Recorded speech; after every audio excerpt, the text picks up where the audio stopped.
Play the intro. Yep, that'd be nice. Okay. Operators are standing by. Welcome to Chasing Prophecy Radio, where we discuss the unidentified, the unexplainable, paranormal, conspiracies, and much more. Starring your hosts and co-hosts, Jenny Nicasio, Sean Kelly, Trish Lowe, and Jason Sledgehammer Ryan Petro. Brought to you by UPRN Network. Now for your host, Jenny Nicasio.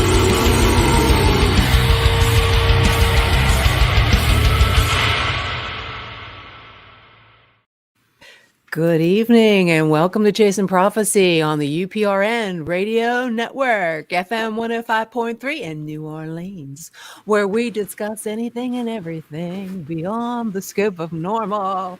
Remember to like us on Facebook, follow us on YouTube. Hey guys, how are you tonight? Good, thanks for coming in. Yeah, not bad. Smarty. Hanging in there. You're a jackass. I'm looking forward to this tonight's guest. Oh, me too. Yeah. So everybody had a good week last week without me and Trish. No. Well, No, we missed you. Of course we missed you. we missed. Yeah, we missed you guys, but Jason did a very good job, and it went along. It went smoothly. Pep. Oh, you're welcome. You mean Sean had a good night too? You had a good night. It was kind of. It started off in the Rocky Mountains. Yes, it did. With the Doesn't intro. it always start off in the Rocky Mountains? Guys? Oh, Seriously? this was bad. But he gets did you hear nervous. Did you hear the opening, Jen? Yes. No, I didn't. So I go back and listen. It's terrible. Look at her smile. Oh, Look my at her God. smile. Why? What was it? No, because I can relate. Because every time even when I do my own intros, I'm like, you think you have everything in your head. I could have note cards. I could have whatever. And then the music starts and you're like, oh no, I just forgot everything. Well, you know what? It's harder. I mean, it'd be nice if I had someone do my intro for me, and so I can read my notes, because it's kind of hard doing everything at once, by yourself. I mean, it's kind of nerve-wracking. But I remember the first time me and Sean remember our first night, Sean. Yeah. My voice was like, oh well. Yeah.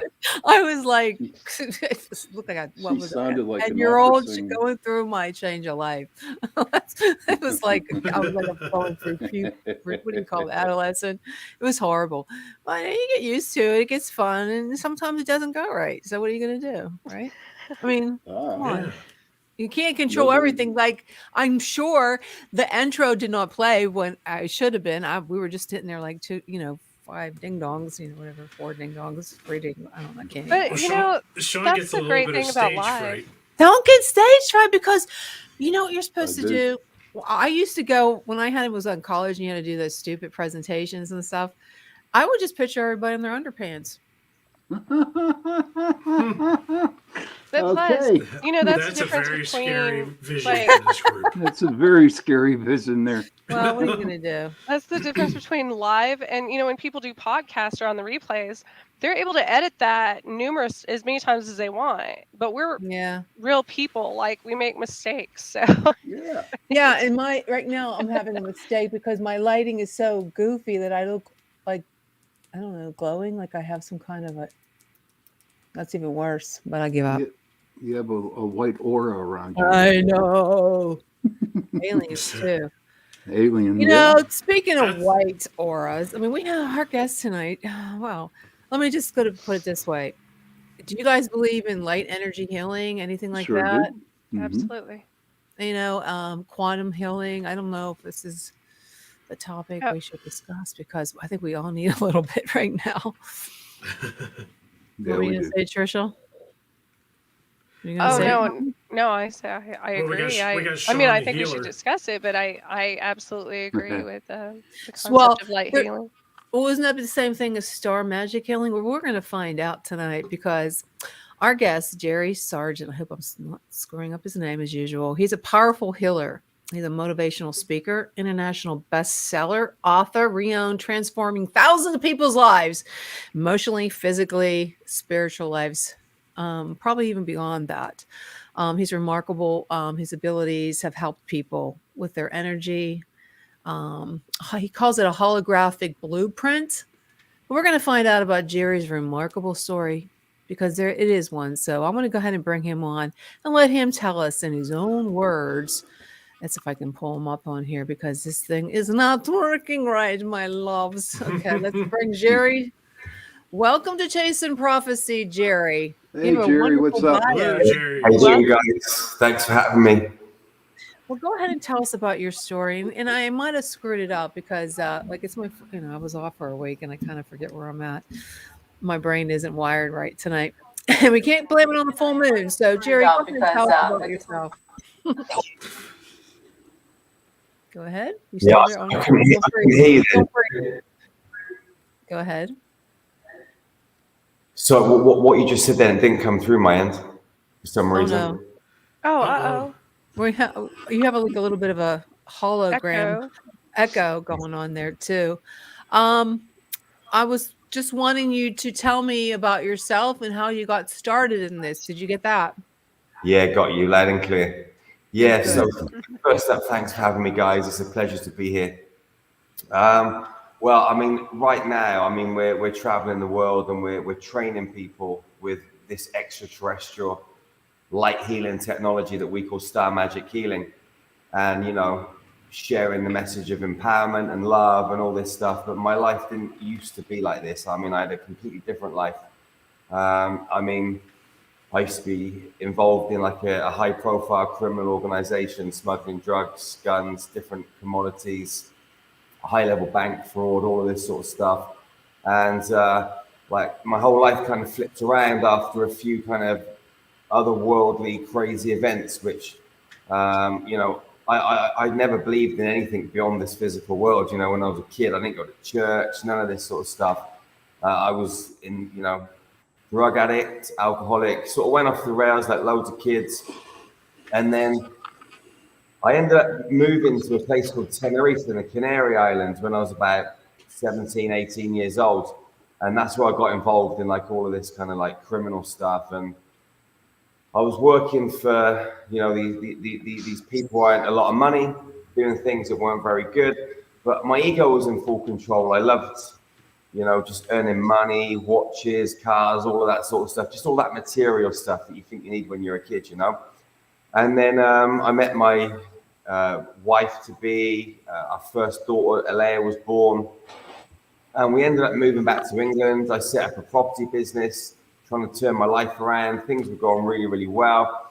And then the property market went completely sort of the other way, and we lost loads of money. We got kicked out of our home, owed the bank loads of money. And that's when everything kind of really started for me, because I was kind of, out of control really in terms of my ego and the material world. And what happened is we moved to this rented property. I went back to selling drugs, all of this sort of stuff. And I was watching TV one night, and my ex-missus, she came downstairs and she said, Jerry, every time I close my eyes, I see all these dark images and hear all these dark voices, and it feels like something's trying to take me away. And she said, every time I'm pushing the pushchair down the road in the morning, it's like something's trying to make me push the pushchair into the road in front of the cars. And I looked at her and I thought, that sounds really weird. I said, but okay, what do you want to do about it? So she phoned a friend that was a priest, and this priest came around the house and she's putting like crosses up and she's dousing the house and all this stuff. And I was sat there thinking like, this is something like out of the poltergeist or something. This is like really weird. So anyway, she calmed Laura down. Laura went to bed. And the next day I went to see my friend. And I said, listen, this really weird thing happened in our house last night. Like, what do you make of it? And I told him the story. And he told me to give this lady a call. So I phoned up the lady and she didn't answer the telephone. She called me back a little while later. And, I told her the story and she said, where do you live? And I said, 316 Richmond Road. And that's the only bit of the address that I gave her. And she said, hold on a minute. And the phone went quiet and I'm waiting. And she said, have you been knocking some walls down in the house? And I said, no. I said, we rent the property. We've just moved in, but the previous owner has clearly built an extension. And she said, yeah, you got an angry old man in the house. And I was like, what do you mean an angry old man? I said, okay, well, let's just pretend there is an angry old man. What are you going to do about it? She said, oh, I'll get rid of him for you. I thought, brilliant. I said, when can you come round? She said, oh, I don't need to do that. I can do it from here. And like, she lived the other side of the UK. And I just thought to myself, this is just getting weirder and weirder. So I ended the conversation, put the phone down. I went home and I spoke to my missus and I said, listen, I know I didn't tell you I was going to do this, but I spoke to this lady about what happened last night. And she reckons there's an angry old man in the house. And my ex-missus turned around to me and she said, Jerry, I know, I've seen him. So I thought, right, you're telling me you've seen this angry old man, this lady that we've never met before, that you've never ever spoken to. She's telling me there's an angry old man. I thought there must be some kind of truth to it. So I phoned the lady back up. I said, I don't know what you do, but I've got to come and see you. Like, I'm one of those people that, like, when you get stuck, I'm like a dog with a bone. If I find something out, I've got to go and find everything out about it. So I phoned the lady, went back and saw her, and she had like a past life regression business. And she worked for Scotland Yard in the psychic division. And she regressed me into my first past life. And it was amazing. And I got hooked. And I went to see her like 2 or 3 times a week for years. She taught me how to remote view, how to bring my light out of my body and travel, how to communicate telepathically, all this sort of stuff. And then around the same sort of time as this happening, me meeting this lady, I'm in Romania again with Laura, ex-wife, our son Josh was born by then, 2 children. And we're on the way back from a place called Piatra Neamț to Bucharest Airport. I'm in a taxi, asleep, and there's a loud crash and a bang. And I wake up, the taxi's swaying from side to side.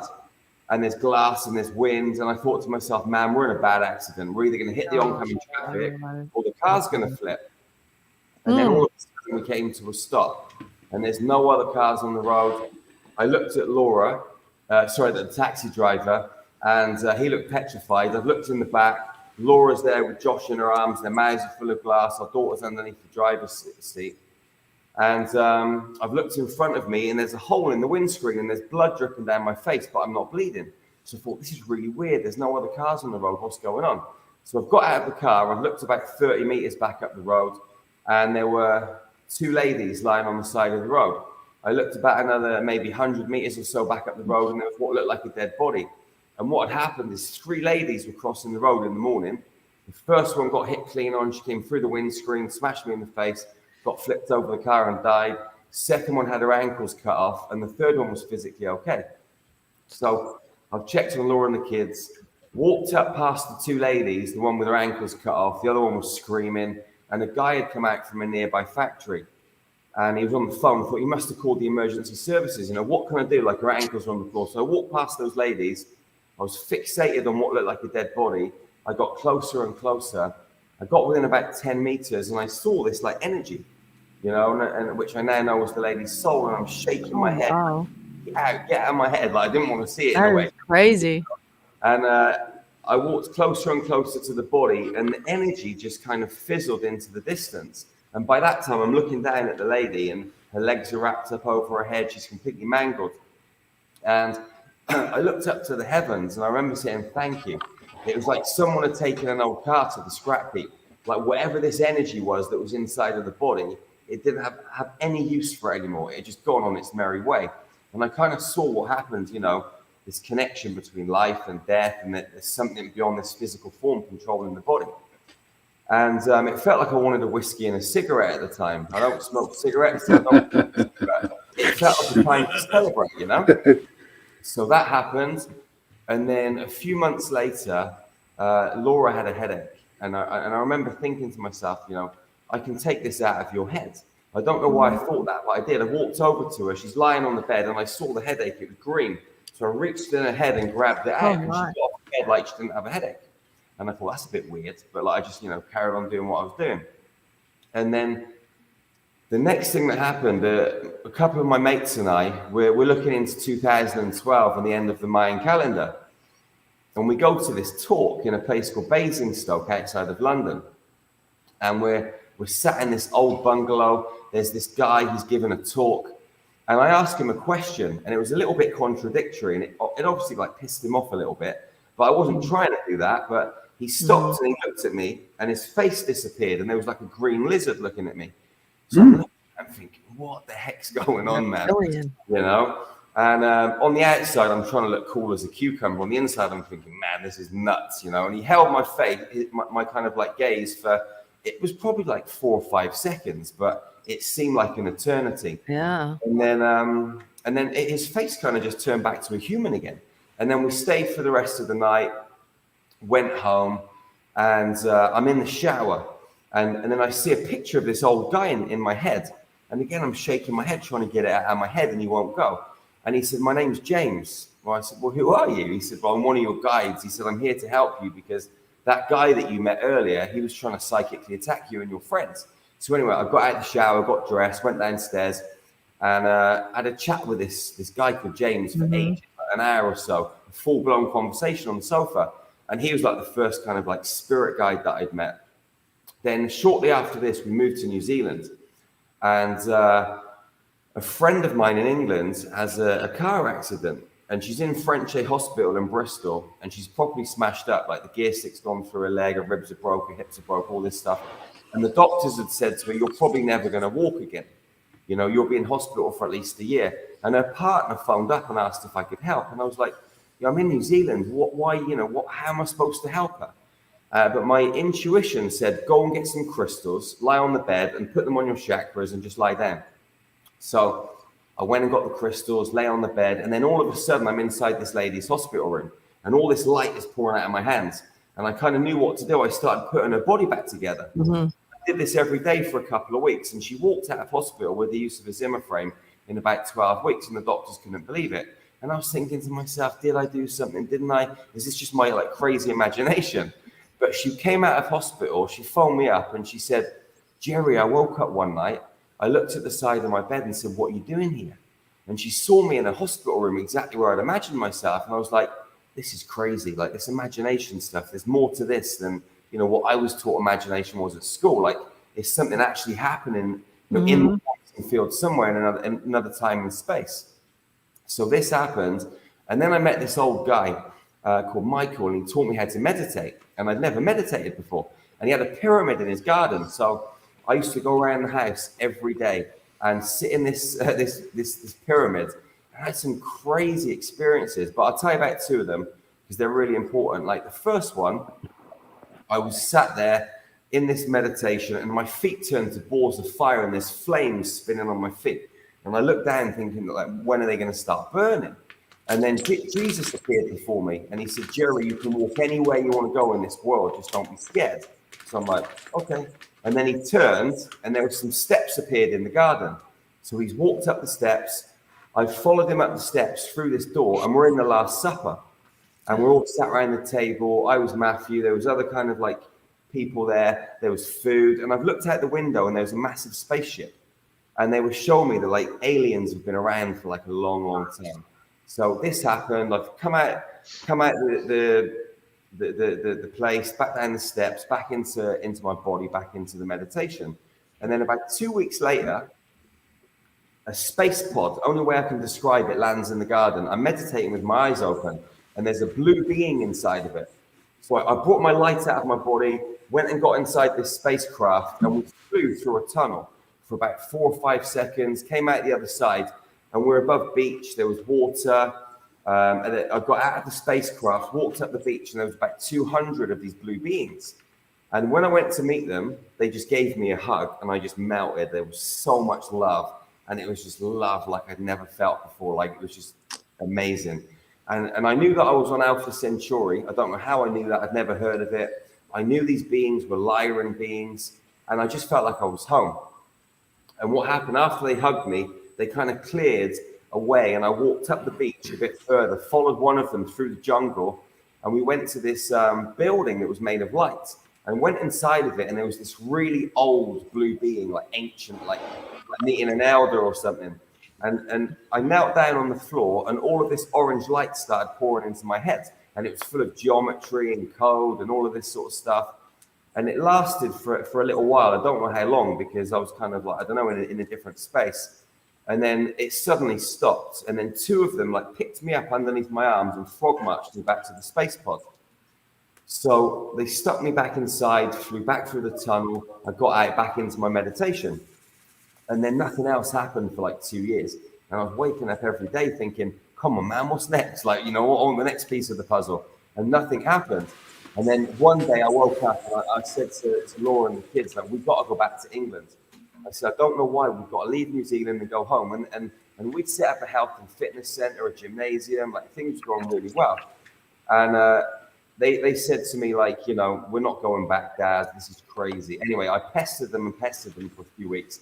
And in the end, we packed up our suitcases and put a manager in charge of this gym that we'd started and flew back to England. And then I'm out running one morning and I see these fairies flying around a tree. And I stop and I'm looking at the fairies, and this angel comes down and says, my name's Archangel Gabriel. And he said, you've got to write a book.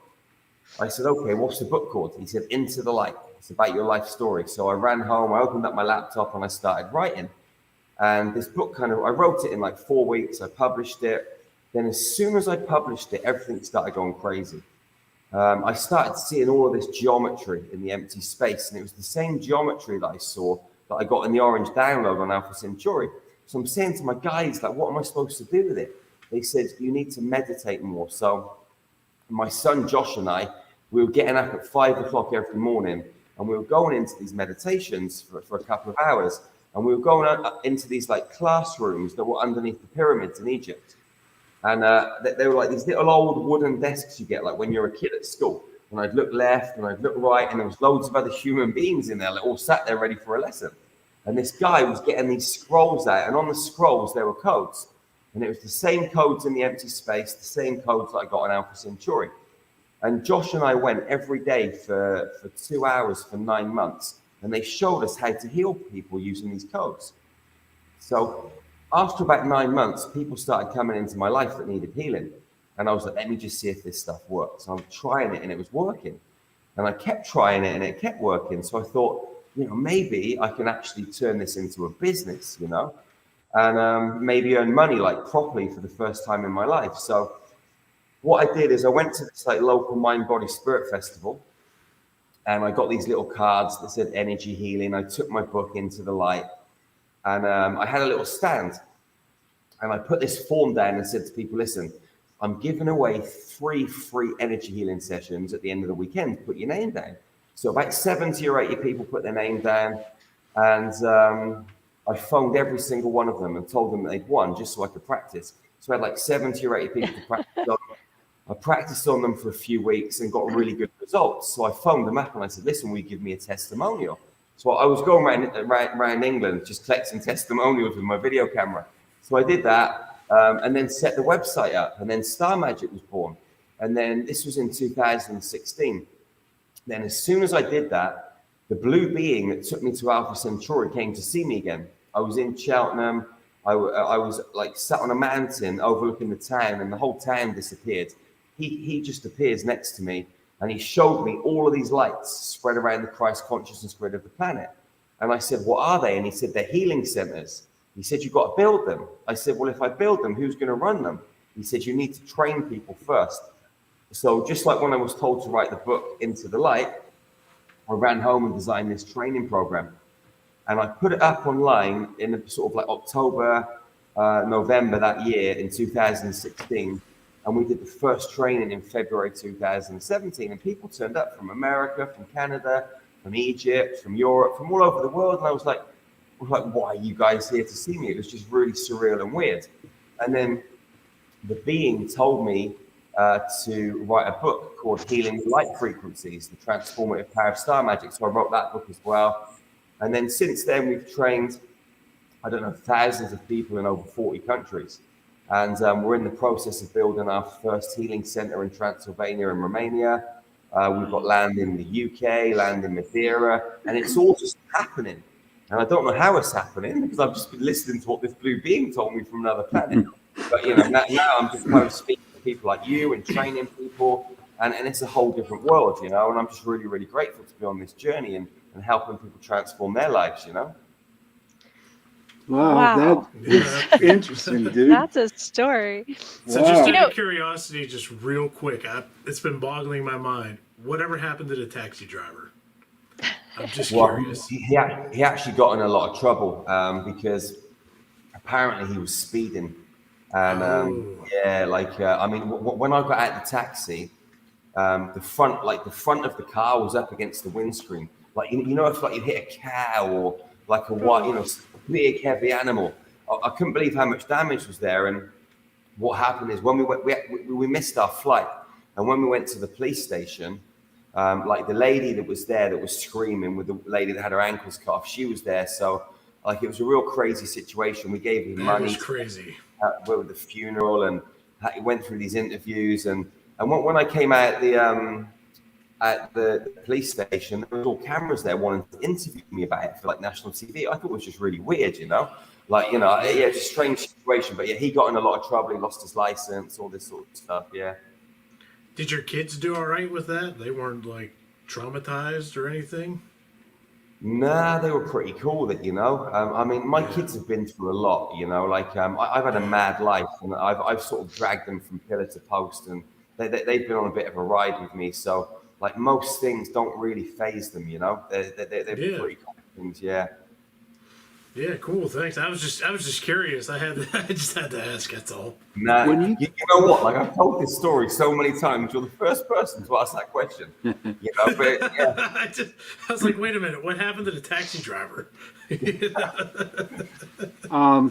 Whenever you started with seeing the blue light or the blue image dude or whatever, at your very first, what was your reaction? I mean, literally, what was your reaction? Did you really, like, did you think it could have been something evil, maybe? Just asking. You know what? It just felt so right. Like, Okay. I didn't really think about it, you know? I just kind of, I saw it and I was like, man, I've got to get in that spacecraft. Like, you know, like, this might be the only chance I'm ever going to get in one. So I kind of like brought my light out of my body, and which I'd been trained to do, and just went and got inside of it. And when I got inside of it, it was like just a cockpit that was big enough for two people, and the controls were just lights. And somehow, like the being, it was controlling it with its thoughts. And what it did, it got my consciousness, and it sent my consciousness to where we were going to. And then somehow the craft and the body went and got sucked through and caught up with it. It was really weird, yeah. Yeah. I find it interesting, you know, all the places that you mentioned, and you said this was around 2016. No, we started the business in 2016. Like the car crash was 2006. When I came face to face with that reptilian, it was 2005. The thing with with my wife and meeting the lady was 2004. We moved to New Zealand in 2009. Like, it was a whole series of things from like 2004 all the way through to 2016. Like, I kept resisting all this stuff. You know, I was happy smuggling drugs and doing that sort of stuff, and just earning loads of money. I don't want to go down this road. I fought tooth and nail for ages, you know. Well, I think it's interesting, all the locations that you've mentioned, because anyone I've ever met that has had, you know, a crazy life prior to something very traumatic and eye-opening happening, and all of us seem to go down the same path. It was 2017, 18, myself, quite a few people in the same community wanted to open up a gym and move to New Zealand. And then all of a sudden we wanted to go to England. And then we wanted to, you know, this fall, I hope to go to Romania, and for different reasons. And so I'm wondering if there's like a specific, I mean, I'm sure we're all collectively supposed to, or I guess meant to, help in this healing path, as far as, and just those so happen to be maybe different locations at different time periods, do you think, that need help the most? Maybe, I don't know. Yeah. That's interesting. Yeah, it's a real good question. You know, like what I feel personally myself is that like we are like computer code, and like there's energy and code streaming through us like 24/7, 365. Oh, absolutely. And like if I'm walking down the road and you guys walk past me and we all walk past each other, we're just streaming data to each other. That goes for everyone that's in the road. And we're also streaming code down into the lands, and we're also uploading codes from the land. So everywhere we go around the world, we're always like distributing and receiving data. So it's just like this huge, like intergalactic, cosmic, earthly, like highway of data and information that we're all streaming. And I feel that, you know, when we get drawn to certain places, we're going there because we have to drop some codes off. We've got to pick some codes up, or there's something happening beyond the physical form that most of us are unaware of. But on a level of light and information, we're like playing our roles perfectly, you know? This is interesting. Yeah. This is Jerry, where are you where are you headed with this star magic? Where are you headed? Like, where in your path or Where my journey? head is. Mhm. Yeah, I mean, as I was explaining to the guys, I think you might have missed it, Jen, but we're Yeah. building healing centers at the moment. So like we've got some So you're land gonna and yeah, we've got some amazing architects that we're working with, and we're building these like, it's like this real ancient, like extraterrestrial kind of technology that we're creating in human form. So the buildings themselves are all built off sacred geometry, this like crystalline frequency. And the first healing center that we're building is constructed around the star constellation of Ophiuchus, which is the 13th constellation in our zodiac. A lot of people think it's 12, but it's 13. And we're going to build another 12 healing centers. So we're looking for 12 bits of land. We've got 3 so far. We've got England, Madeira in Portugal, and Transylvania and Romania.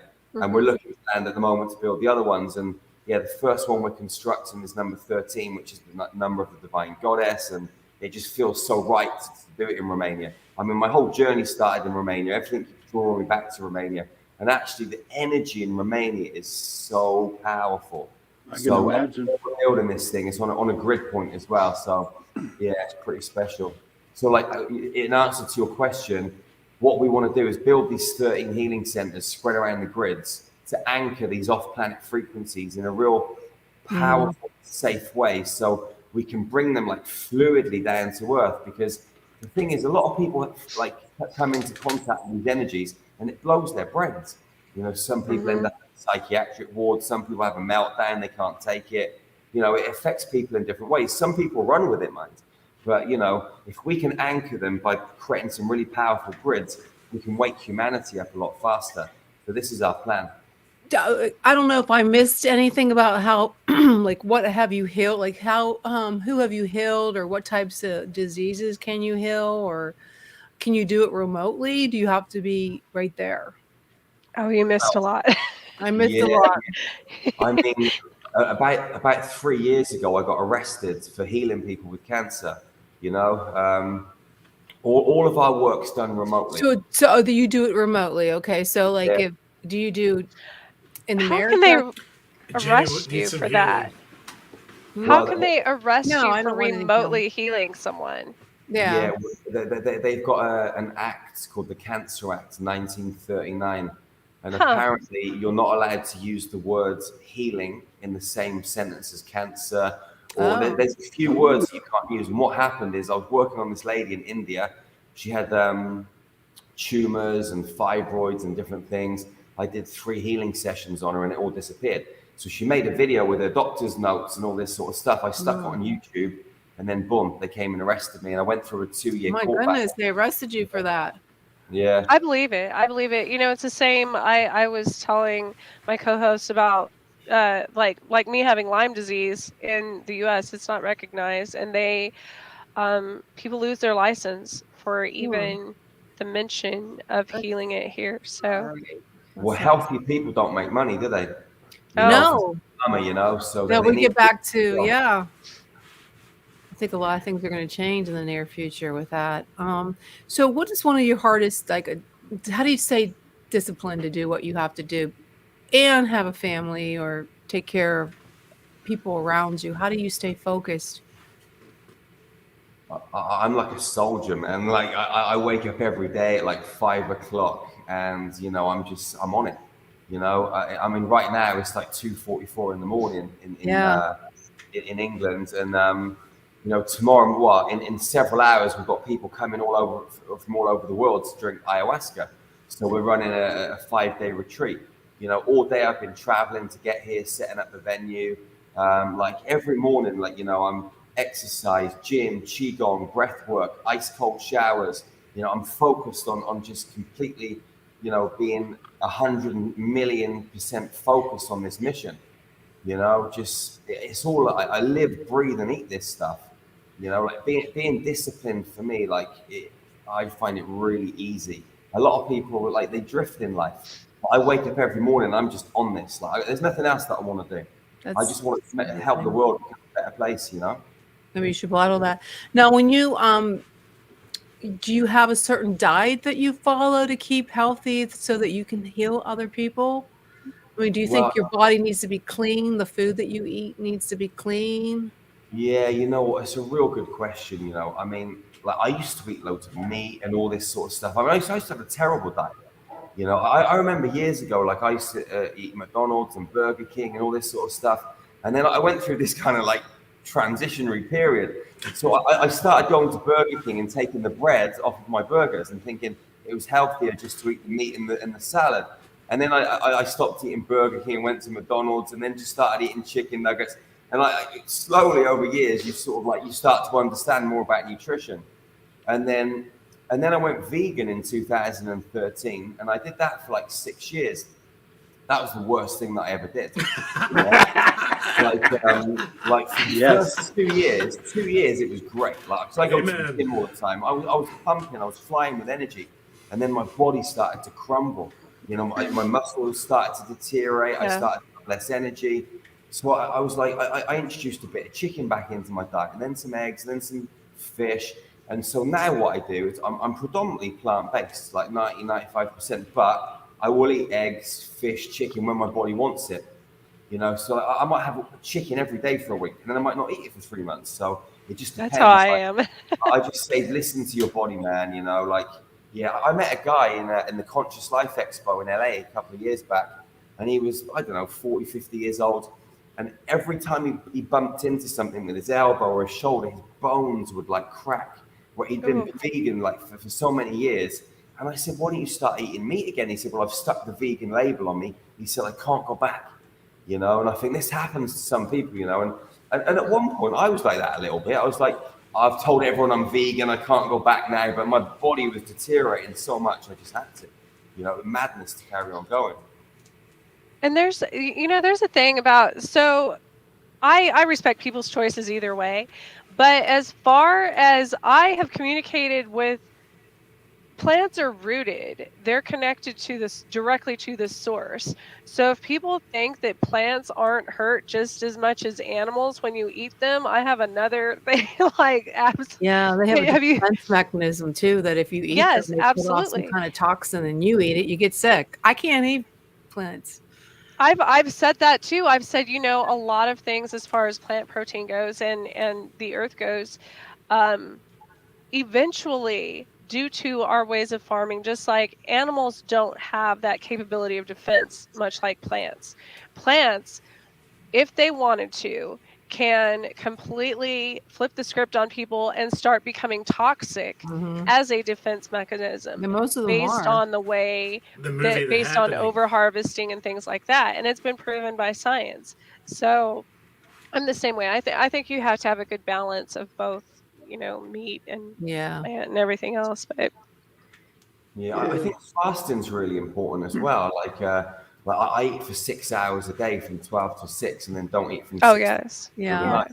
You Fasting know, is wonderful. so many amazing things happen in the body. You know, when you're fasting. your brain literally starts healing itself after so many hours of fasting. Yeah, I mean, on 18 hours, you spike growth hormone levels, cellular regeneration, stem cell growth. You know, when you get, It's tough 20, after 22 hours, 24. Going after 24 to 48 hours, 72 hours. absolutely. I don't think I could fast that. Yeah, you could. Yeah, I couldn't. You I could. couldn't. Nah.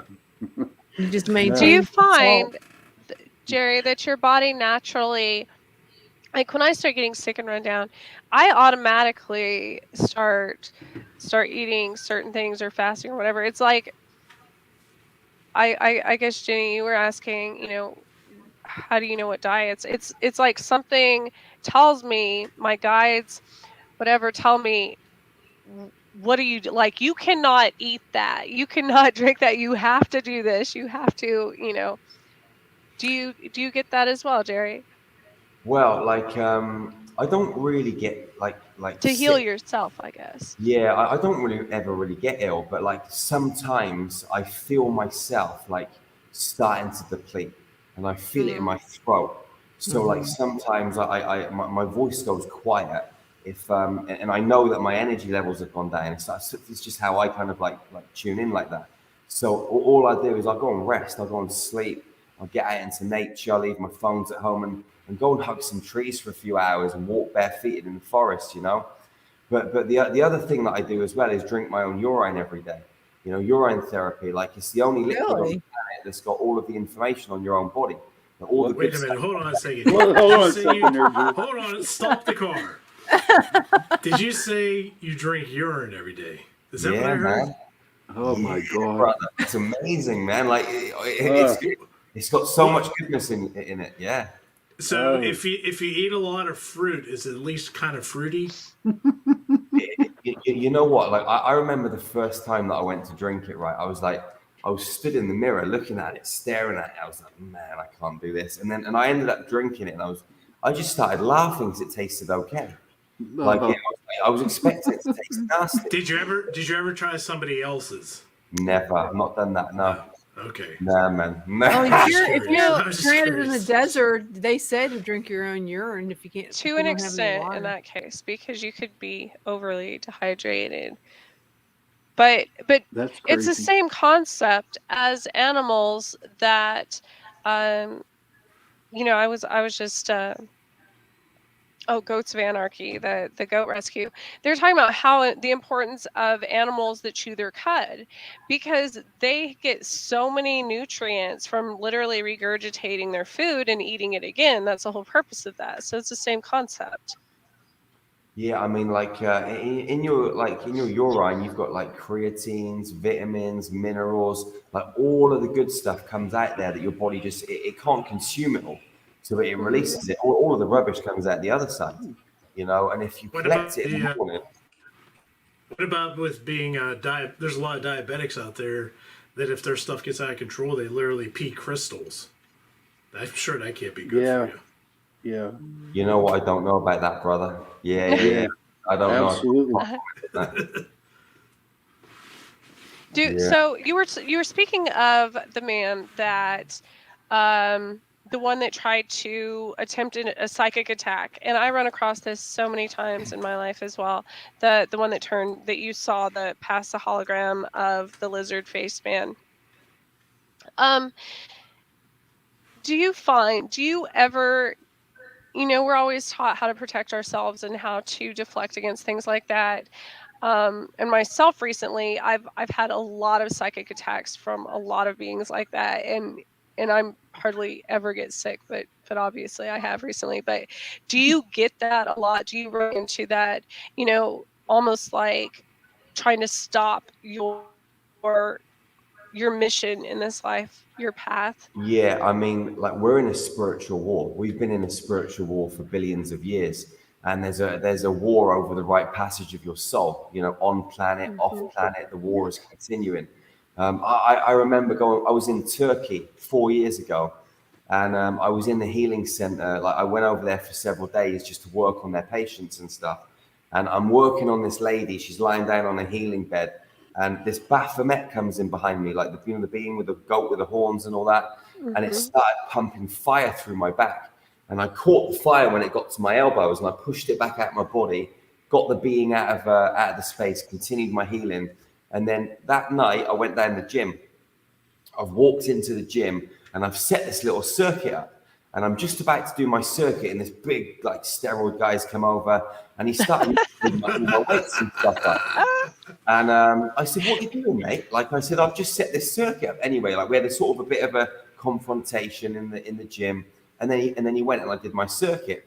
The next night when I went into the gym, I saw that guy, and he came over to me. He was like, "Hey, mate, how you doing?" He was so friendly, and I knew the night before like something had taken him over him to try and like and that. Anyway, that night when I'm in the gym, I finish the gym, I go to the sauna, and I'm sat in the sauna on my own, and there's like, the wooden door with a little glass window, and I look through the window, and there's 3 beings there. One's got like a Tyrannosaurus Rex head, and there were 2 like lizard type beings, and they're staring at me. I'm thinking, what is going on, man? This is nuts. So anyway, like they went, I get out the sauna, I go and lie down, and I'm sort of like in this sort of like dreamy state, because it was like hot from the sauna and all this sort of stuff. And I started getting like flashbacks about my birth and all this sort of stuff. And I was fostered and adopted as a kid. And when I was like 23, 24, I found my real mum. And I knew that I had to go and contact her and ask her a bit more about my birth. So I got out of the gym, I phoned her up, and I said, listen, what happened when I was born? So she told me this story that when she went into this home to give birth to me, she didn't tell her parents and all this sort of stuff. She told them she was going to college. So she went away like for 9 months, gave birth, came back pretending she was at college. Anyway, she went into this kind of home, and she went into labor, and they left her in this room just screaming for 13 hours. Then when it was time for me to be born, these 2 men in black masks, they walked into the room with another lady in a black mask.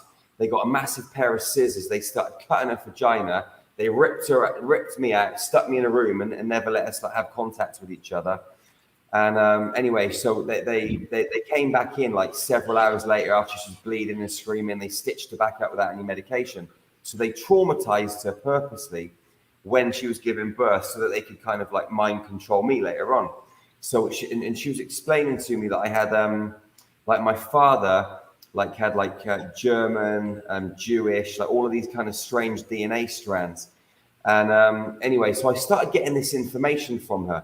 Now, the next night, I'm in a restaurant, and this being comes through the wall and tries to stab me in my kidney. So I brought my light out of my body. I've got this like bow and arrow made of light, and I'm having this battle with this being inside this restaurant whilst I'm eating food with this other person that I was with. And then that day, my daughter, she got dragged off her horse in England, and the reptilian is eating her womb. So so that happened, and then another being attacked my son in his sleep, like he's strangling him. So we had this kind of attack because I started getting all of this information, and then everything started coming back to me. And I realized that when I was like 2 months old with my first foster parent, they raped me. And then my first adoptive mum, she used to hit me with a wooden ruler. My first school teacher, she pulled my pants down in the classroom and used to beat me. So I had all this like trauma when I was younger. So they could kind of like, what they do is they split the cranium in the base of people's spines by giving them Kundalini, triggering the Kundalini through like anal sex and that sort of thing when kids are small. And they do that to break the brainstem, and then they can like mind control them from a distance as they grow up. And this is what they did to me. So I started getting all of this information come through, and I had an onslaught for about 2 years then of all these beings like trying to attack me left, right, and center, and it's pretty crazy. But one of the things that we deal with in our trainings is what we call shadow parasites. So if you go into the jungle and you look at these parasites, they take over caterpillars. Just one example. And they take over the caterpillar's consciousness, make it climb to the top of the tallest tree, and then explode. And then all of the juice from the caterpillar goes everywhere. And then the other caterpillars come along and eat it. And then that's how the parasite spreads. They all go to the top of the trees, and then all the caterpillars explode. And what happens is these negative entities, they do the same thing to human beings. They infiltrate human beings' consciousness, and the human being becomes the host and gets the human being to be in a low vibrational state. Mm-hmm. What happens is off-planet beings and on-planet beings, they feed off of the human negative emotion.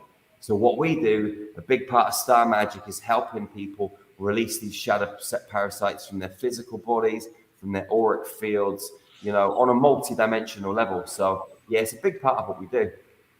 That's amazing. I find it fascinating. Well, for one, you're the first person I've ever seen remotely.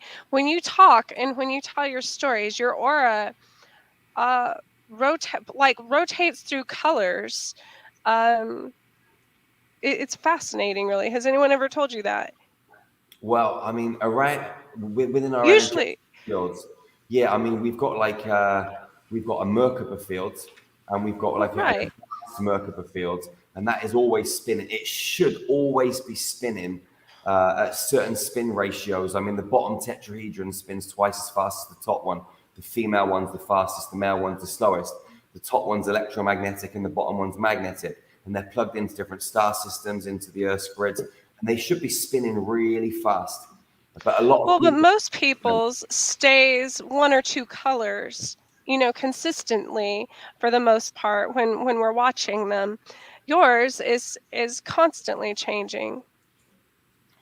there's this frequency that we work with called kaleidoscopic chromium, which is an Andromedan frequency. A friend of mine was meditating and journeying, like, I don't know, 4 or 5 years ago, and she ended up on a beach in Andromeda, and she got told about this kaleidoscopic chromium frequency, and it's like a chrome platinum color, but within it you've got so many color ranges, like the amount of oranges is just unbelievable. The amount of pinks, it's like from, I don't know, just so many color ranges of all the different colors and beyond. And we've been working with this for a couple of years now, and this is really what we're tuning people into, because this frequency, it's the most powerful frequency that we can access as human beings. And we all originally, like the Milky Way galaxy was part of the Andromedan galaxy M32. And what happened is we fell away from the Andromedan galaxy many, many years ago. And our, like, Earth's twin planet, Ursa, is part of the Andromedan galaxy, and we're still linked, like, Stargate-wise, up to this planet. And what we need to do is to bring through these frequencies, and this is what we've been working on, and this is what we're tuning other people into. And this is how we're going to be able to raise our frequency, change our inner geometry, and actually escape this prison planet by going back through the Stargate network, back to Andromeda, or wherever we decide to go to. But this whole, like, time-based matrix is a whole, it's not just planet Earth, it's a prison system. The whole matrix is a prison system. And the only way we're going to get out of this is to activate our DNA and remember these skills and knowledge sets of how to kind of exit through the Stargate system, and back to Andromeda, wherever we go to. But kaleidoscopic chromium is a really integral part of this. And that's probably what you can see spinning through my field. Huh. Okay, well, we're going to have to say goodbye to Jerry. Thank you for staying up. Thank you, Thanks, Jerry. Jerry. So much nice good talking information. to you, buddy. Thank you. Absolute pleasure. And where can someone get your information for your If you book? go to starmagichealing.com, on there you're going to get access to everything. Okay, well, thanks again for Thank tuning you, Jerry. Thanks, Thank man. you very much. Take care. in. Lots of Fascinating. love. Take care, Thank yeah? you. Bye-bye. See ya.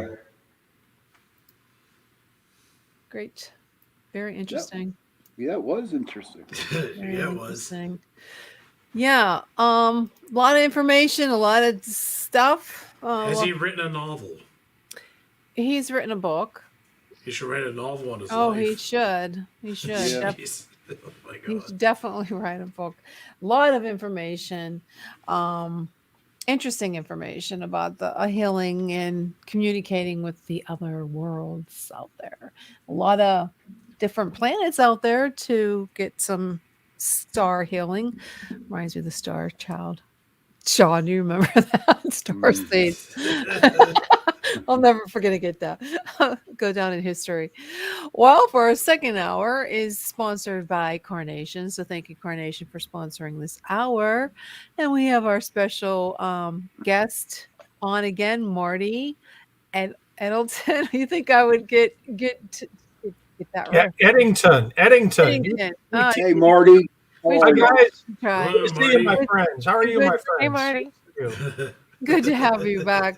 We're going to talk about something. I was always fascinated. There was a show with Patrick Duffy. I don't know if you remember it. The Man from Atlantis. I mean, this is Yes. going Oh, back yeah. a long time. I used to love that show. I loved it. And I was always fascinated with Atlantis. And I think it's the mystery of it is, phenomenal.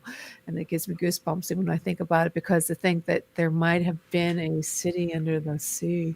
So, Marty, tell us about Atlantis and how you got started in that, and the history. And do you think, one of the biggest questions I have for you right now, do you think that they were extraterrestrial? Ah, I don't know the answer to that. But let me give you some background. First of all, my website, mkeddingtonbooks.com, mkeddingtonbooks.com. And this is my book, The Real Atlantis in the Eye of the Sahara. about 4 years ago, I watched a video on YouTube that said it was at the Richat structure, which is in Western Africa. And I thought, gee, that's kind of interesting. So I started doing research on it, and I found out some really amazing things. So first, to go into some of the history, what we know about Atlantis is mainly from Plato, a Greek philosopher who lived from 428 to 328 BC. And he said that his grandfather told him about the story who he got from a man named Solon, who I think was a priest in Egypt. So the information that was in Greece that Plato heard about Atlantis was probably 100 years old. And what he said, he put in his book called Critias. And you can read Critias, and I've got it in the important passages in my book. But basically, Critias describes this ancient city, which was run by the god king Atlas, and it was a set of circles with water in between and a passage out to the ocean. And it was an advanced city for the age, and there's a lot of details about it, and I go into a lot of details in the book, but that it was destroyed about 9,000 years before Plato's time. So that would make it about over like 11,500 years ago. So this is a very ancient time, before we thought civilization existed, although we know differently now with discoveries in Eastern Turkey that there was civilization of some type that long ago. So there have been historical sites where people thought Atlantis was located over the years. So I thought I'd go through some of those first before I get into the Richat structure.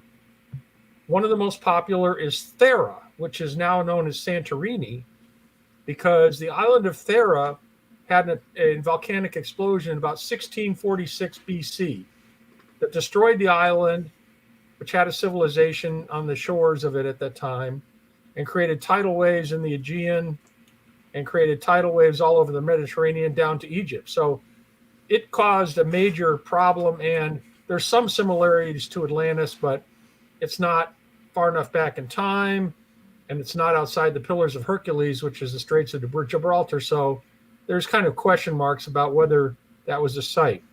There's been a lot of other sites suggested, such as off the Azores, which are out in the Atlantic Ocean, off Cuba. Back in the early 2000s, some people doing surveying work said they found an ancient civilization thousands of feet down in the water off Cuba. I even read a book like 15 years ago that said the Altiplano near Lake Titicaca in Bolivia was the original site of Atlantis, and they gave their reasoning. One of the most popular areas right now is called Doggerland. Have you ever heard of Doggerland? It's the area between Britain and Europe that was exposed during the Ice Age. And there's actually evidence of human habitation there. They bring things up all the time when they're fishing. So a lot of people think it might be Doggerland. But I'm pretty sure, I mean, you can be sure unless you do more research, that it was none of those places. Because not only Plato, but there was actually a second source that said that Atlantis was in West Africa. Believe it or not, most people don't know this. But there was a famous historian called Herodotus, also Greek, who lived from 484 to 425 BC. So he died before Plato was born. And he described the world as he knew it, and all around the world. He did not make any maps, but people have made maps from his descriptions, put Atlantis in Western Africa, south of the Atlas Mountains. And so it's the same location that Plato says it was at. And so it's really interesting. Now, another thing to keep in mind is that when this site would be populated, it was like 9,500 BC. And back then, Northern Africa was not a desert. It was green. And there were many rivers. So it was a different climate.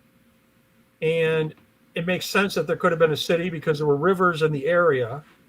So if you look at that, that's another possibility of how something could have been there. Where did it disappear to? If it sank, where would it have sunk to, I guess? Well, my theory is it didn't sink. It dried up. And there was some type of disaster, maybe a tsunami from the ocean, that washed over the channels. And it was lost because nobody could get there, and nobody really recognized this structure until I think it was the Gemini astronauts in the 1960s overflew it and took pictures. Nobody really knew much about it. So it's different than some of the other theories about Atlantis actually sinking into the ocean. So it's a really interesting location. The dimensions of it with the rings match the descriptions in Plato's Critias. And one of the things that was said is that there was a central island where there were elephants. And of course, there may have well been elephants in that area of Africa at that time. Another thing they said about the central island was that there was the temple of Poseidon there, which was a huge temple. And people who've traveled there say, oh, there's no ruins in there. But I looked at Google Earth when I was researching this. I looked in the central area and I looked in other areas, and I found actually outlines of walls, and I took snapshots, outlines of walls in the central island of the Richat structure, which could have well been temple remains or other major building remains. So, yeah, did you hear of anything about the healing crystals that they said that Atlantis had? That some people go and they went into sort of what Sean does. He what do you call that? Prospect. They prospected for crystals, and they said that these crystals had healing properties. Did you ever hear anything like that? I really don't Any know truth much to about that? that. No? I mainly focused on the ancient history and the ruins and all that type of thing. But it was obviously an advanced civilization. According to who you read, the civilization controlled by Atlantis reached all the way to Egypt and even parts of the Mediterranean. So it was a major civilization, if not the major civilization. Is it in history books about this? I mean, I never. Well, the only history books are based on Critias, which is the written by Plato about Atlantis.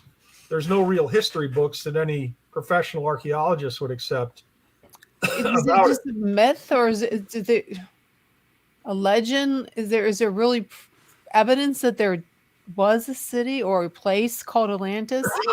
I think the best evidence is that there's some cultures around the world who have similarities to it. Like in Central America, there are cultures that said they came from a land that's no longer there, and they've had some similar words.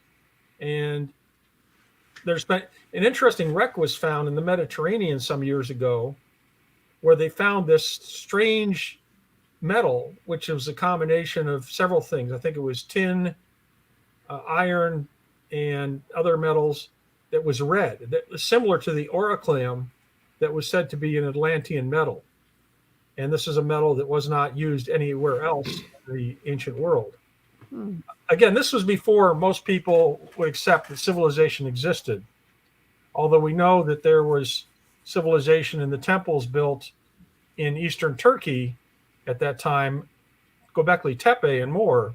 So there were people who were building structures at that time. But so that's kind of an overview of what we know about Atlantis. We don't know how it was destroyed exactly. But one of the interesting things when you look at pictures of the area, and I have some in my book, is you can see it looks like there was something that swept through the area, some type of wave or some type of water swept through the area. In fact, people who've been in this area say they found ancient bones, and I'm talking bones, not fossils, of whales and other large mammals in the sand. So it was obviously underwater, or parts of it were underwater at one time. The area in question is about 400 feet above sea level, but considering the age, the land could have risen, or also with the possible rivers that led to it, there may have been inlets that went into that area and led to that structure, or that thing that's being a city back then. So that's kind of an overview of the Atlantis in the eye of the Sahara. I still think it's the best candidate for it. And I know it doesn't lend itself a lot to the paranormal, except the legends that come down for it. One of the things is the leader of it was supposed to be the King Atlas, who had 10 sons.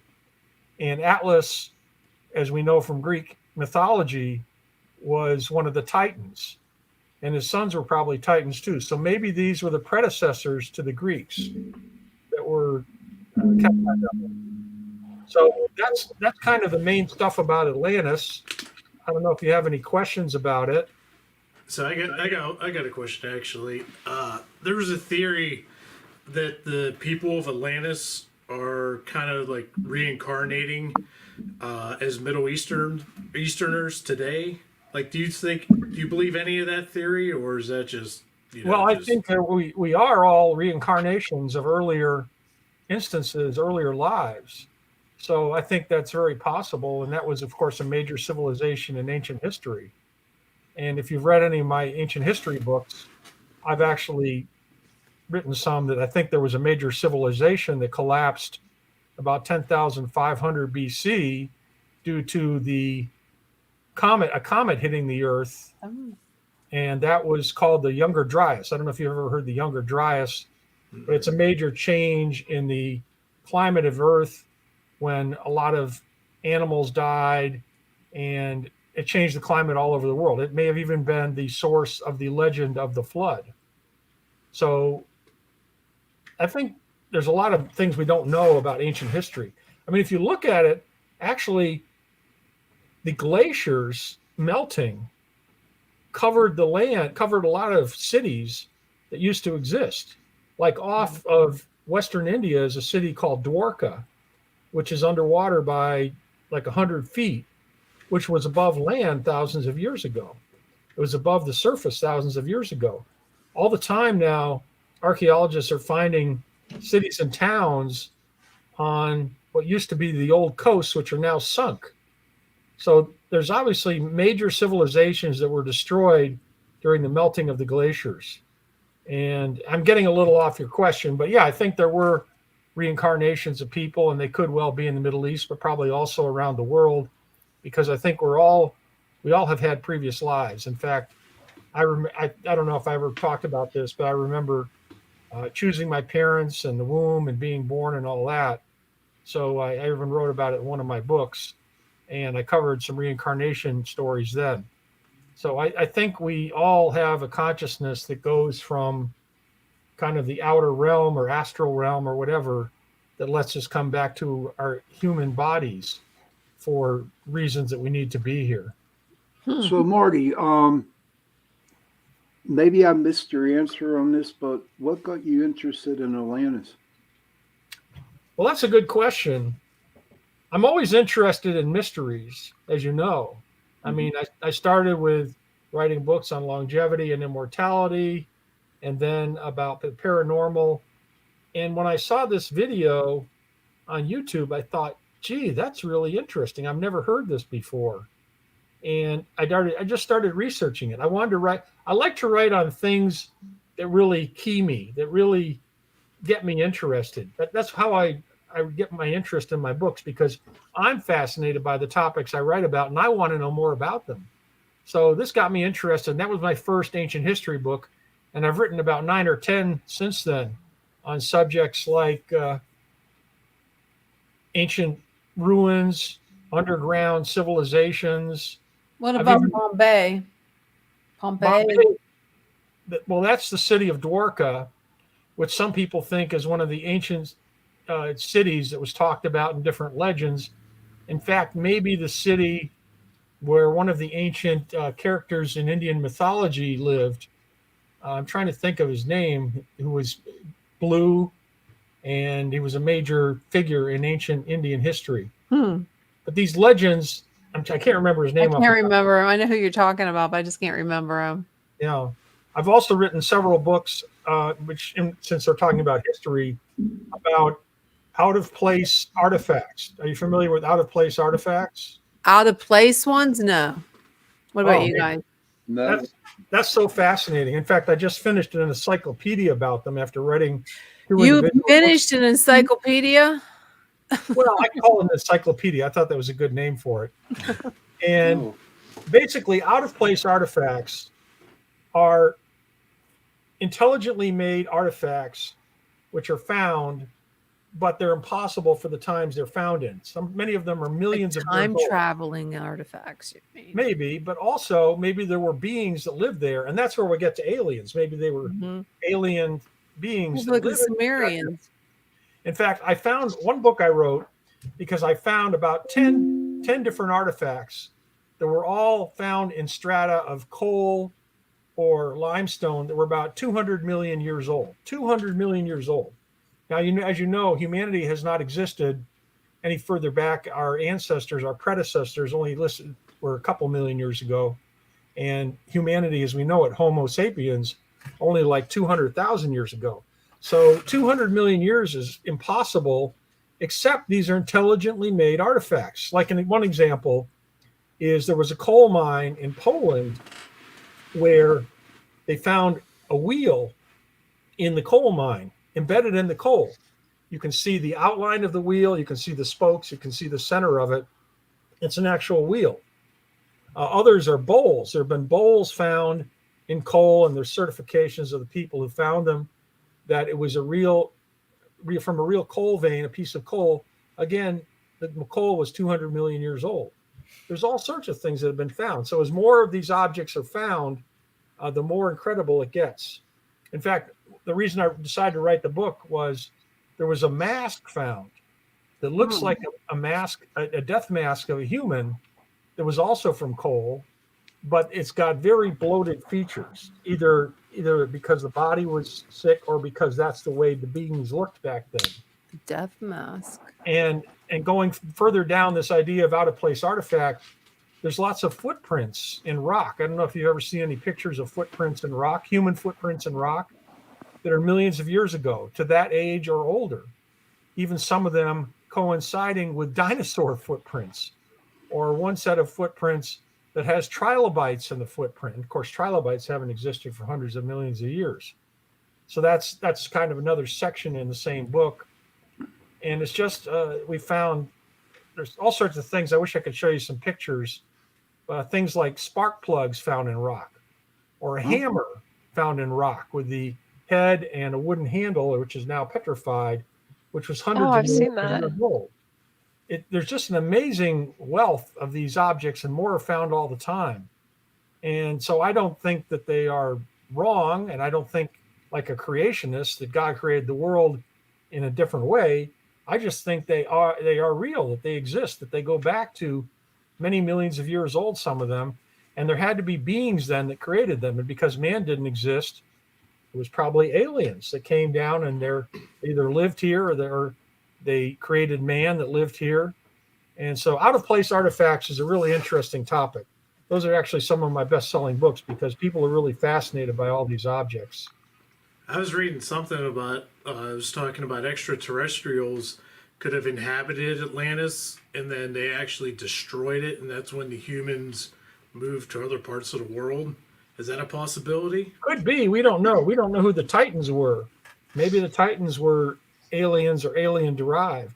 Some theorists, like the guy who wrote a lot of books decades ago, I'm trying to remember his name.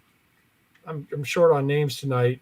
He wrote that aliens created humanity to do work on Earth for them. Zecharia Sitchin. Have you heard of Zecharia Sitchin? He wrote a series of books. And so his theory was the aliens created humanity. So that's another interesting possibility. Now, one of the books I covered in my ancient series was about giants.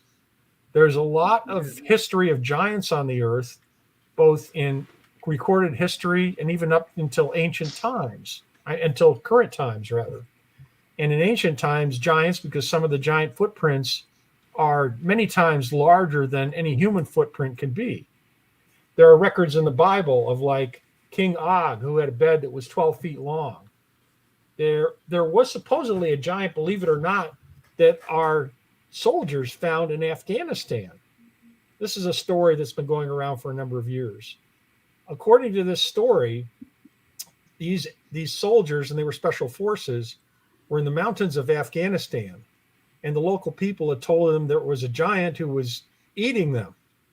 So they went up into the mountains there to find out, and they found a cave, and this giant came out and speared one of the soldiers and killed him.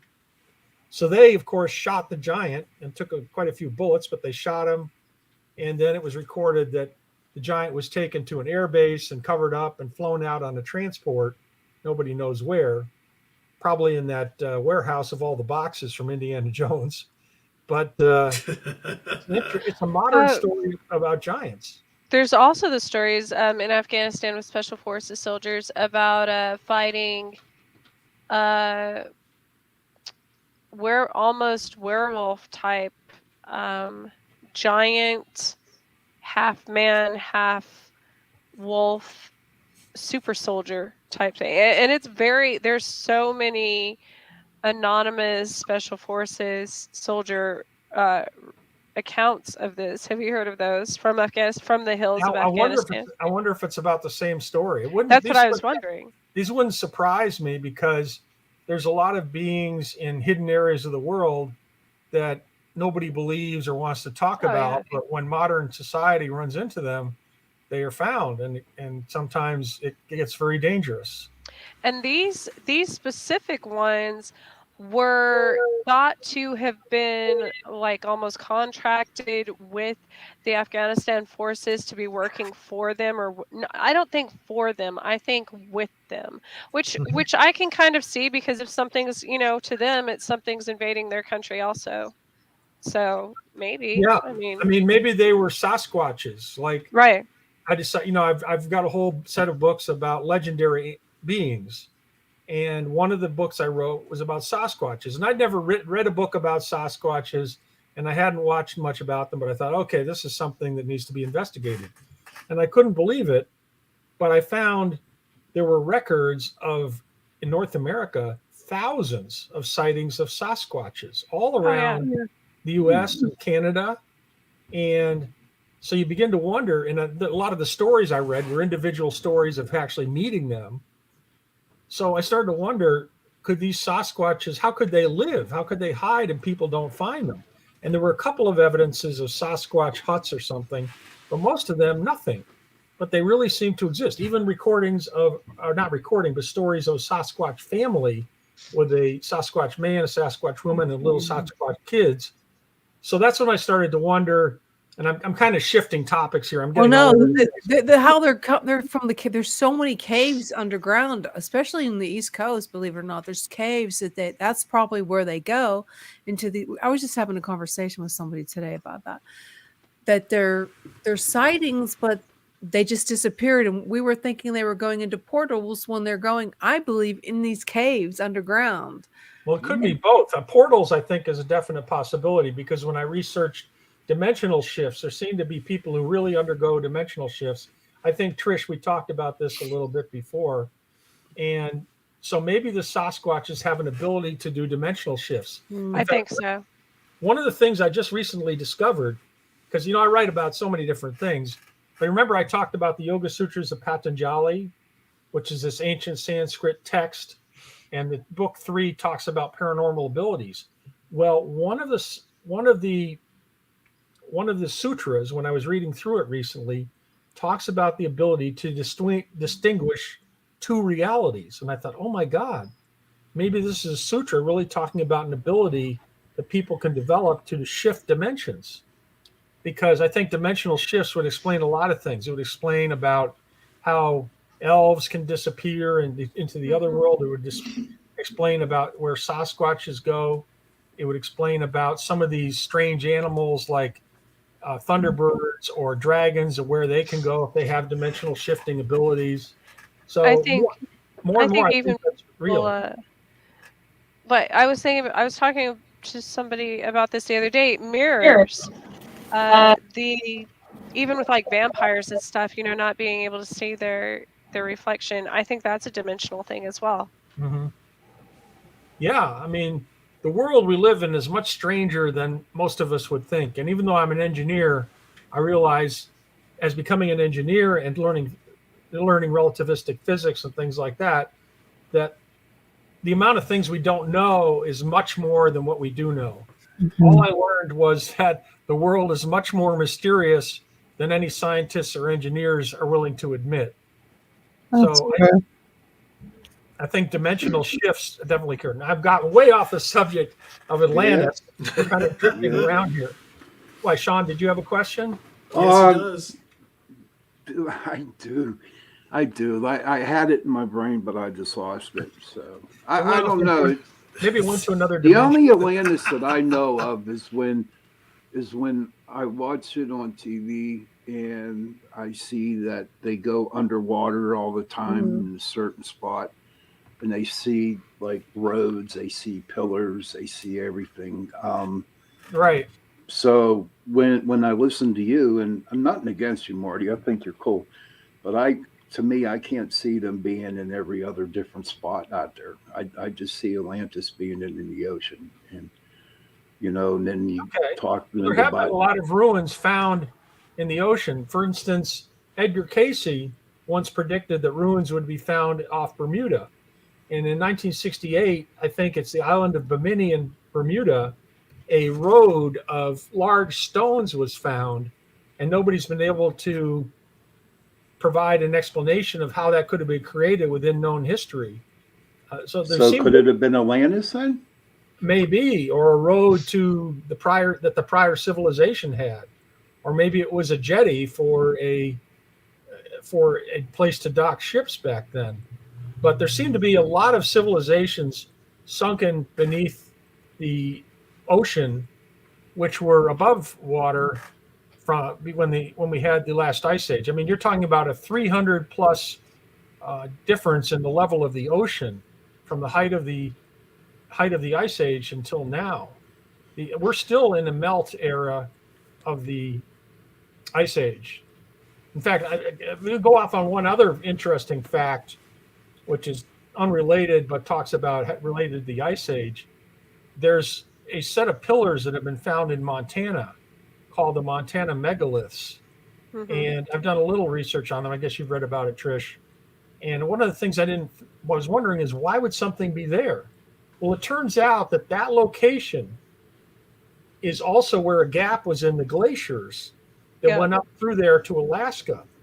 So if somebody came over the land bridge at the time from Asia down through Canada, they would have run into these pillars as kind of a welcoming site for humanity coming onto North America. It's kind of like Western Kansas. They found, I believe it was a year or two ago, one of the largest prehistoric shark fossils in Western Kansas. And everybody always thinks, well, obviously we were once in the middle of the ocean. So I was going to say, I don't know if you've ever heard, going back, my pagan roots, and this does kind of have to do with Atlantis, the Tuatha Danann, in the belief of as above, so below, everything mirrors everything else. Everything has duality. So, for instance, the fish carry everything in the ocean all around the world, just as the birds can carry everything in the sky. And that's where you get, the fish people and the sky people. And then obviously you have the other elements of the land people, etc. So I 100%, I think of Atlantis as being the water element people as far as that goes. If when you try to simply classify. Beings live in the ocean? Correct. Well, that's interesting because I've recently seen a bunch of videos about pictures of these, I don't know what to call them, beings who seem to be, they're mermaids. They seem to be real, live, intelligent beings that came from the ocean. And some of them don't look fake at all. Right. They look like they're real. And Hollywood hasn't helped. Of course, they're not going to look like a person, obviously. They look like a fish. Yeah, the one I saw that really impressed me, was it found in Australia, I think? And it had a face that looked like a human face, but it had ears and gills, and it had very long webbing and hair that looked almost like seaweed, and it had a very, very long tail. And makes me wonder if there are ancient civilizations, people that live below the sea that we don't know about. Because remember, 7/10 of the world is ocean. See, I always thought the man from Atlantis was part fish.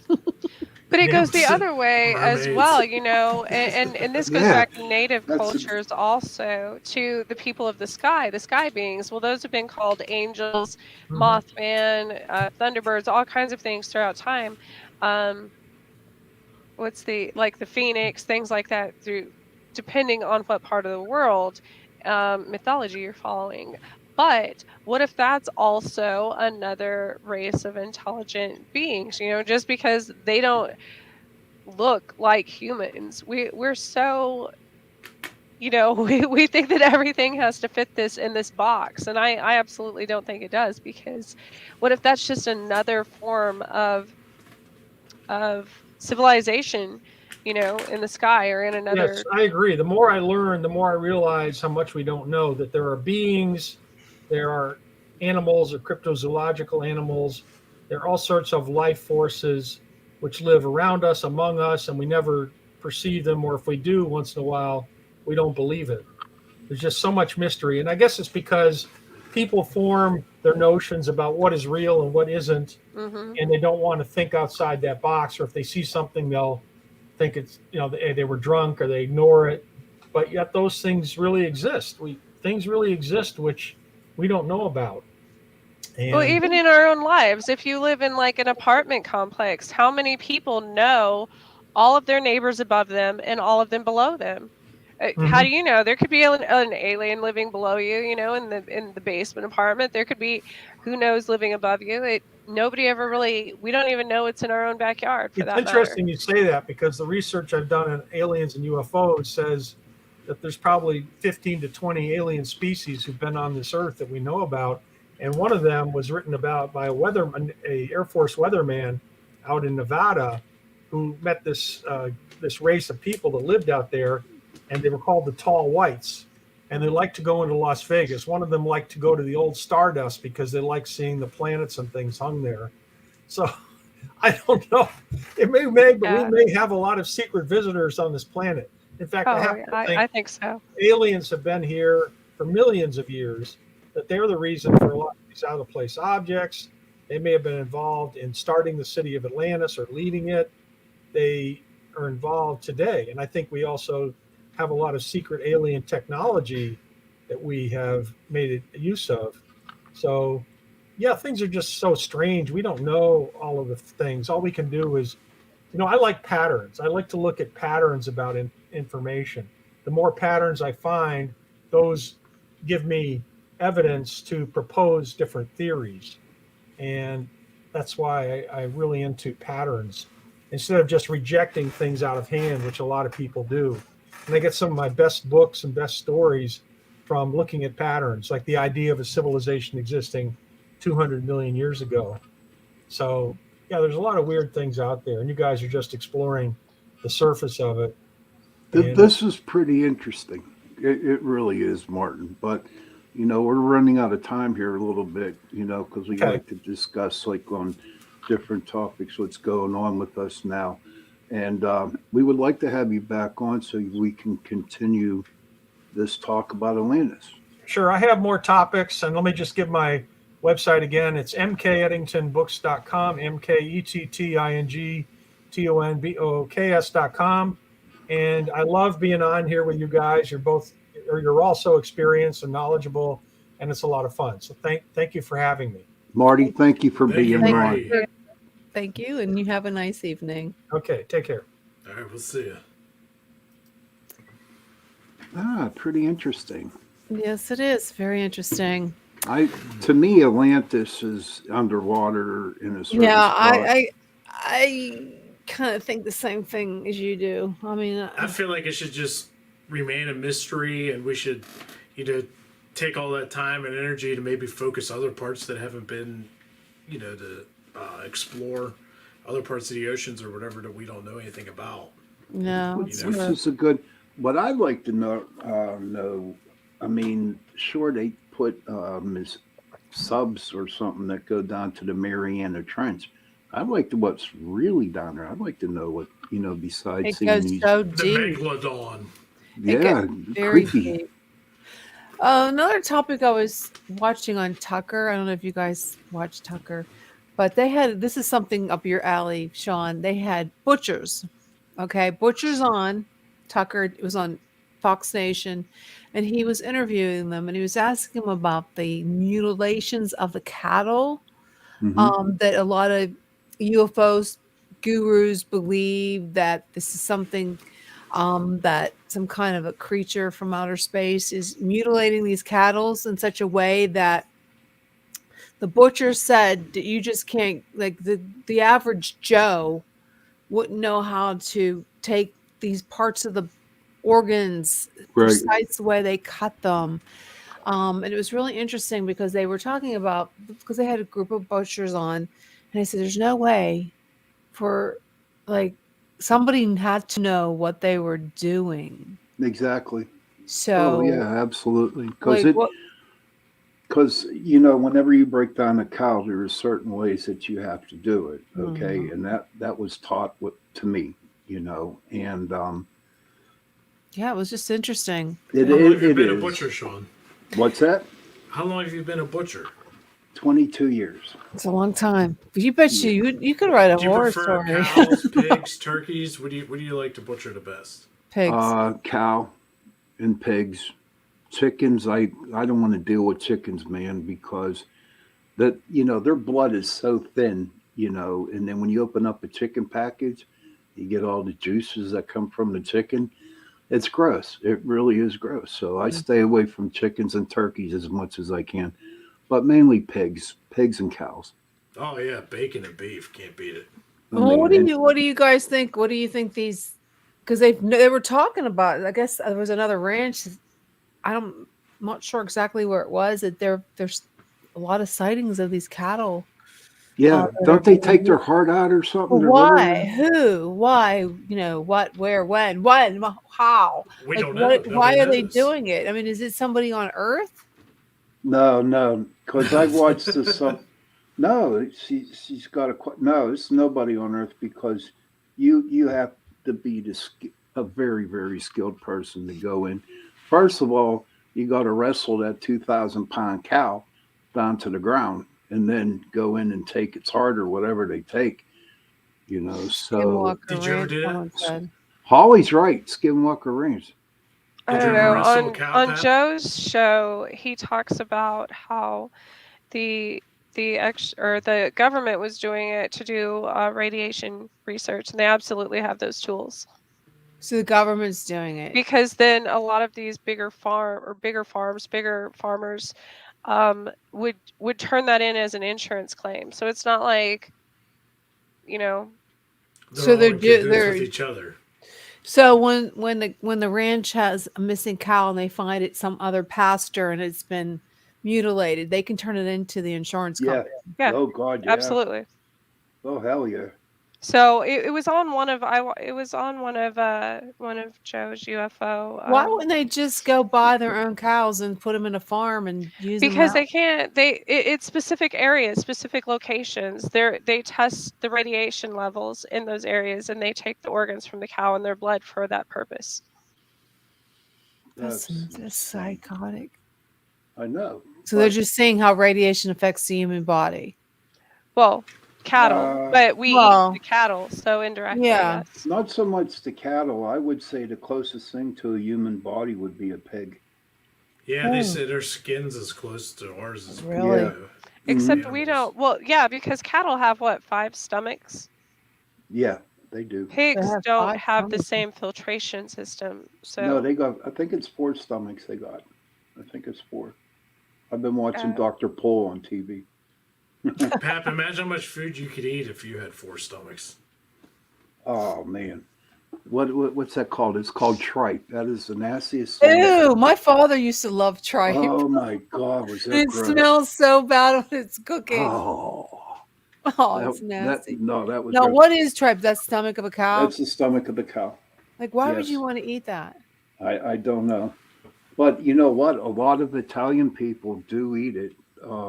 They do there's recipes that they do with it. My dad.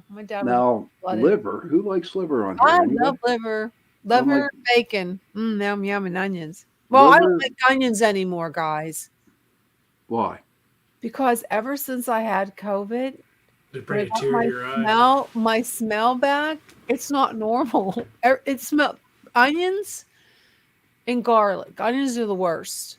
Oh, It smells rank. I cannot be in the same room with somebody who added onions. I can't eat the onions. Everything tastes like I can't stand the smell of it. And the only thing I've been able to eat now, I made sauce this week. I couldn't eat it. huh. What kind of I said sauce? there must have been tomato sauce. There must have been some kind of onions when they stewed these tomatoes. And my mother had chili tonight, and I had tasted it. It was like, oh my god, the smell makes me nauseated. So Don't tell your mother basically, that. I'm not eating anything except Have you ever overnight tried? oats. Overnight Have oats. you ever? Eggs make me want to gag. How about dehydrated onions? They don't have a smell to them, but they got, you No, know. there's something. It's actually a phenomenon. They're calling it. I think they're calling it persomnia or something. Persomnia. Huh. I'm I pretty never sure that's heard. what it is. And a lot of people who had COVID now, their smell is not. There's a lot of them, especially the onions. It smells disgusting and it tastes disgusting. Eggs make me want to throw up. Oh my God. So basically, I'm down to protein bars, protein powder, overnight oats I can eat without gagging. And this is funny. Over Easter, I had to go hide all the Easter candy. I gave it away. Chocolate, that's the only thing I like. The only thing that Wow. tastes good is chocolate. I said, what am Oh I going God. to do? Everything That's the tastes like key crap. ingredients for a healthy diet. It's disgusting. But there's I no cure. mean, They said there's if a they, cure for it. oh my Hmm? God, if I need my eggs. I need my Oh, they eggs. smell like it's all I usually eat is eggs. And they stink. Oh my God. Gag. Wait. Oh man, that'd be terrible. It is. I don't know. They said you can take some was it smell like kit you can buy like I tried it cinnamon, lemons. What was the other one? Eucalyptus. And there's Yeah. one more, ginger, and you're supposed to smell it. But I mean, it's disgusting. Because if especially food is everything, and if it tastes like shit, you don't want to eat it. Well, you can lose weight, I guess, but the smell, oh, So, Trish, what's your thoughts on this? On food and smell. no! Did you Yeah. ever hear the phenomenon about the I people who think had that? um a lot of people I know lost their scent, and the smell is associated with it brings nostalgia, but technically we don't, as humans, we don't actually need, well, we don't even need to eat. That was a Yeah, that's construct true. made up at the beginning of time. And smells equally wouldn't exist. But since I live by essential oils a lot, I'm the same way. And if I couldn't smell those, they because they do a lot of different things for your health, as far as Mhm. your mood or, relaxing or boosting your energy, things like that. So I know I have a friend that does henna, and she said when she got COVID, she lost. That's one of her the favorite things that she loves is making the henna paste because It is the makes her smell of gag, it. probably. So she couldn't smell it for a very long time, and she just recently, a few months ago, got her smell back to be able to smell that again. And so it did change her mood while she was Yeah. doing it because she couldn't smell it. Well, you sound like you have a cold. Are you having Oh, I've allergies? been no, Are you sick? Rona. I have. You have Uh, COVID? Do you have COVID? no, I don't have COVID. I did this whole journalist thing, and there was a forest fire last weekend, And and that bothered you. There was something, yeah, all this yeah, must have been something in it. That's terrible. I Wow. hope you get better. You So sound any bad. tornadoes out there, Trish? I hope not. It's the weather's actually been really nice. This well, the last few days I haven't really been out in it, but Oh, that's a The shame. weather here the weather here in Pittsburgh, it sucks because we had 2 Yeah. nice days in the 80s, Hey, at and least now it was it's the weekend. At least it was Yeah, that's finally true. the weekend was nice weather. It was yeah, beautiful. and it's 47 right now. No, I'm I had to sorry, cover my 45. fig tree because I didn't want to get frost on it. So, what do y'all think about the weather, real quick? Do you think it's like forced by government? I Because think I see this pattern. If you look at it, it's like nice for 2 or 3 days, they and want you to then stay inside and be miserable. It's I It don't affects gross our know. spraying immune that. system. It also affects plant cycles And it Mhm. and affects your animals. moods. It And affects it, everything. Yeah, yeah, absolutely. because I say like it's cold on Thursday and Friday. No, I'm sorry, it's warm on Thursday and Friday, and then from Saturday all the way to Wednesday, you're freezing. You know what I mean? And it's Oh yeah. Yeah, but that, Is that there all a has to cure do with for the jet tendon? stream and all that crap. Ask Uh, any meteorologist I know there's a cure for tendonitis. Is that for when you're ringing for in your today. ear? I Ringing have in it your ear. too, a lot. You go like this. I mean, you pull your ear up, pull it up, pull it up, pull it up. Do it like 5 times on each side, and it'll get rid of that ringing in the ear. And I can't stand it because I've been having it a lot, and I think they're programming us. Well, that's also goes back to the sonic waves we were talking Yeah, I'm about. thinking it's too in our 5G. I think it has something to do with your sleep. Keep your Yes. phones away. You should get one of them. What are they called? Oh, you put your phone in it. It's supposed to get rid of EMS. Oh, who the heck does it? Oh, Fair. Farad case. They do work, and you can get it. You can get. I Yeah. have a Well, couple. tinnitus it's is inflammation. So what all of these things are doing between the weather and the sonic waves and all of Fucking, that 5G is causing inflammation. So and I have a lot of that lately. Terrible. just getting close to say goodnight, Gracie, here soon. Yes, it is. Maybe we should head out early tonight. Yeah, I don't know. It's up to you all. I'm good. I come on. Have my show coming up, and I don't know what I'm So going I to just talk have to about. take a second, and I really enjoy that sheet behind you, Sean. You like it? No, It looks really Oh, nice. no, I've honey. been had it for the last month, dude. I mean, Yeah, You no. have a green streak. yes, I have It's And you I can't do put have it a up. green. Doesn't it work? Your blanket is literally green. You could probably use it as a green screen. Yeah, well, I tried. I don't know. I'll get to it. You know, it was a rough month. It was a rough Yeah, month. it is a rough month for a lot of people. Well, Yeah. my daughter-in-law is due to have her baby, and she didn't have it yet, so I thought I'd be a grandma by now. Oh, Grammy, Yeah, Gemma, Gemma. Gemma. Yeah, I'm hoping That soon. If I baby's can going to hold be a so baby. spoiled. Oh my God, I already got stuff. I got baby doll. Well, for my other daughter-in-law, I got baby doll, and I got tracks and dinosaurs. No, you got to get the Pampers, huh? We have to. Yes, we do. We have to ask Mr. Protector something before we call it a night. Okay. Okay, everyone, I wanted your question because I've been using some psychic ability now, and I'm communicating with it. Go ahead. Okay, So I'm go first. Is Jen going to be a Oh, grandma? ask something for you. Ask something Oh, for for you. me. Am I going to hit the lottery? You, Rob. But I was you just gonna can't say hit that. the lottery. You have to be precise, though. Yeah. If Am I going you to can hit hit for for $2, Can I hit? Am I going to be hitting $100,000 in the lottery? Sean gonna hit $100,000.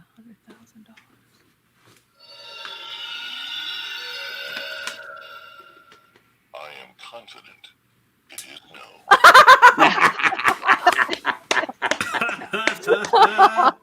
Okay, That's good. we're going around the square. Okay, let's go. We'll go this way. So it's Jason. What is your question? Am I gonna hit $100,000? Is Jason going to hit $100,000? Okay.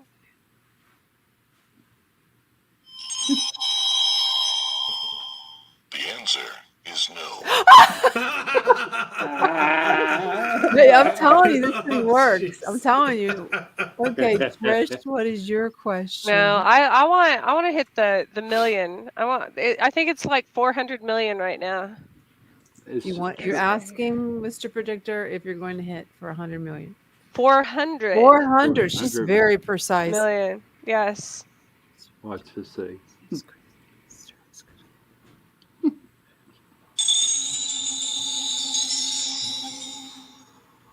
The signs say no. Oh, that's spooky. That's a shame. Okay. I'm going to ask it more something not money related, but it sort of is. Mr. Predictor, I have a script out. Is somebody going to option it?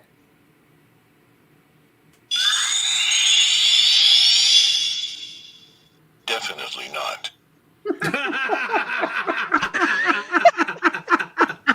Your flea market 8-ball just crapped on all of us. Wait a minute. This is getting weird. Okay, Mr. Predictor, you're playing with us. Okay. Mr. Yeah. Predictor, are you messing with us? Wait. Mr. Predictor, are you messing with us?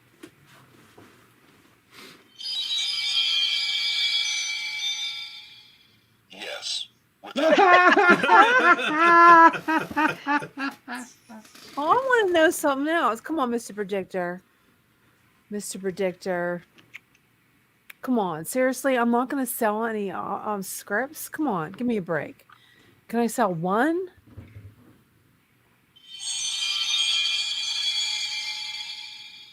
It is best not to say now. You jerk. Oh. Oh, come on. Maybe- maybe We next week- want to end on a happy note. Come You on. need to put Mr. Predictor away. Come on. Come on. Somebody else ask it a question. One more before we leave, because this seems like he's playing games. Is my son moving to Columbus? Is Sean's son moving to Columbus? The answer is yes. Yeah. Is he really? Right. Yeah, Oh he God, is really. I'm going to put you away for now because you're kind of spooking me out now. What if it starts going off in the middle of the night? Oh Yeah. God, I should ask the other ball then. I have another ball over there, but we have 1 minute. Have them ask. the other ball. Have them Let me talk to get each the other other. ball. Let me get the other ball. Oh my! You This got one's two of them. heavier. This one's heavier. It's harder to see. This doesn't do that. I got to ask it a question, guys. One more. Is that the yard sale 8-ball? Yeah, this is the other one. Go ahead. Somebody ask Okay. it. Is my son going to Columbus again? Is Sean's son going to Columbus? So it shall be. No. Okay, we're gonna have to get the magic 8-ball. Okay, I'm gonna get another one. I'm gonna get a magic 8-ball. Okay, all No. right. I'm so. Jesus Well, Christ. was I'm that a gonna say my- ghost? I'm gonna say my prayers You get tonight. ghosts in there. She got a ghost. I think there's one in Mr. Protector. I hope it goes off in the middle of the night. No, don't scare me, Jason. Oh man, we'll be getting Ask a it phone to- wait a call. minute. Wait, bring it back. No. Ask Mr. Predictor if No. there's a ghost in your house. No, I'm not gonna ask him. What if he Ask says it. yes? Come on. Come on, You Jen. really want ask. me to Let's find ask out. him? Yeah, ask I'm it. scared. It'll be fun. Ask it if there's a ghost in your house. Mr. Predictor, is there a ghost in my house? Highly doubtful. Oh, good. Thank you. Or, Mwah, that's mwah, a good mwah. note.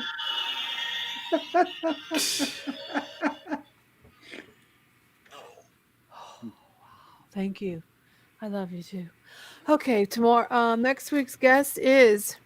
We're going into May, guys. Oh, jeez. Oh, jeez. Oh, jeez.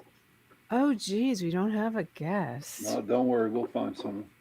Yeah, we'll find some. I can't believe that. We are almost. Oh my God, almost coming up to our 3-year anniversary. Yeah, I know. Holy moly. Yeah, Scary, huh? June 4th. Okie dokie pokies. Off we go into the wild beyond. Thanks for I listening need to to Torture go to Tuesday. bed. What? Thank you Thanks for listening to Torture Torture Tuesday. Yes, thank you for listening, ladies And and don't gentlemen. forget, my show comes on right after this. That's Yes, right. They and had don't enough. forget to watch Sean's show, Into the Night, and The Missing Piece on Mondays with Trish Mo. Yes, absolutely. Okie dokie Yes. pokies. Thank you all for listening. Operators are standing by. Welcome to Chasing Prophecy Radio, where we discuss the unidentified, the unexplainable, paranormal, conspiracies,